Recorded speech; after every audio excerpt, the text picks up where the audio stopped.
अस्सलाम वालेकुम।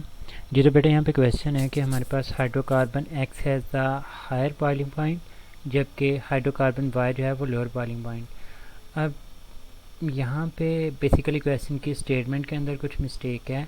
इसको यहाँ पे या तो ये लिखता है कि hydrocarbon Y has higher boiling point और hydrocarbon X has lower boiling point, या फिर यहाँ पे लिखता है कि all of these two are accept. तो बेटा यहाँ पे बेसिकली इसने अल्फ़ा को मेंशन किया और कहता है X is more flammable than Y, मतलब एक्स को आप लोग ज़्यादा चला सकते हैं एज़ कम्पेयर टू वाई। पहले तो देखें कि आपके पास हाइड्रोकार्बन जो है वो नॉन पोलर है, और अगर नॉन पोलर होगा तो नॉन पोलर में बॉइलिंग पॉइंट का जो ताल्लुक होता है वो हमारे पास इंटरमॉलिक्यूलर फोर्सेस के साथ होगा, और इसमें इंटरमॉलिक्यूलर फोर्सेस जो हैं वो हमारे पास लंदन डिस्पर्शन फोर्सेस हैं जो कि डायरेक्टली रिलेट करती हैं साइज़ के साथ। अब अगर x का बॉइलिंग पॉइंट ज़्यादा है तो इसका मतलब इसका साइज़ ज़्यादा होगा, इसका मतलब x has more number of carbon atoms and y। ये बात ठीक लिख रही है सी के अंदर। बी के अंदर देखें कहता है x is more viscous than y, viscosity गाढ़ापन, तो जिस चीज़ का साइज़ जितना ज़्यादा होगा वो मोर विस्कस होगा, तो ये बी वाली बात भी ठीक है।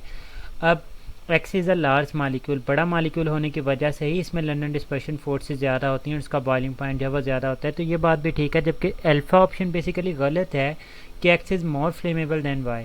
देखें जो फ्लेमेबिलिटी होती है या फिर जो ईज़ ऑफ कम्बस्शन होती है ना, ये इनडायरेक्टली रिलेट करती है किस चीज़ के साथ, नंबर ऑफ़ कार्बन एटम्स के साथ। जितने ज़्यादा कार्बन एटम होंगे वो उतना ही उसकी ईज़ ऑफ कम्बस्शन कम होती है, तो x should be less flammable than y। तो यहाँ पे अल्फ़ा ऑप्शन तब ठीक बन सकती थी अगर हम लोग कहते कि जनाब y का बॉइलिंग पॉइंट ज़्यादा है और x का कम है, या फिर all of these are true statement except, तो फिर आप लोगों ने इसको सिलेक्ट करना था।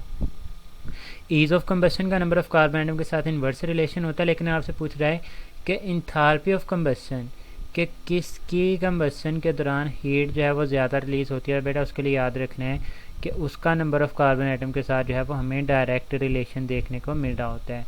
इसी तरह से जितने नंबर ऑफ़ कार्बन एटम ज़्यादा होते हैं उसके लिए आपको उतने ही ज़्यादा ऑक्सीजन रिक्वायर होते हैं। तो ये कुछ रिलेशन थे कम्बस्शन के पॉइंट ऑफ व्यू से, वो भी मैंने आपको बता दिए हैं।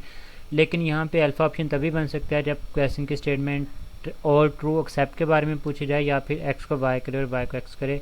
होप सो कि आपका कंसेप्ट क्लियर हो चुका होगा। स्टिल एनी क्वेश्चन तो आप कमेंट सेक्शन में पूछ सकते हैं। अपना बहुत सारा ख्याल रखिएगा। अल्लाह हाफिज़।